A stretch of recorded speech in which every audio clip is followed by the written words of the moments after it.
ఆవేశంతో అరవదయ్యా. మాటి మాటికి కోపాన్ని ప్రదర్శించేవాడిని బైబిల్ ఏం పిలుస్తుందో తెలుసా? మూర్ఖుడు వాడు.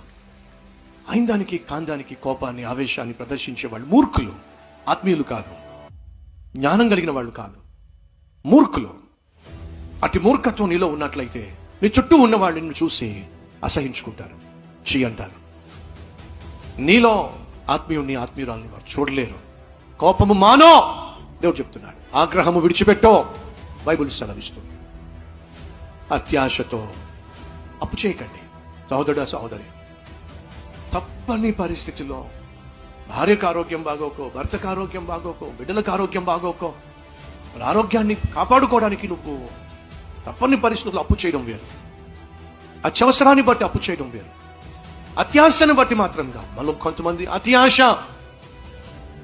వాళ్ళకుంది నాకు కావాలి ఆశ.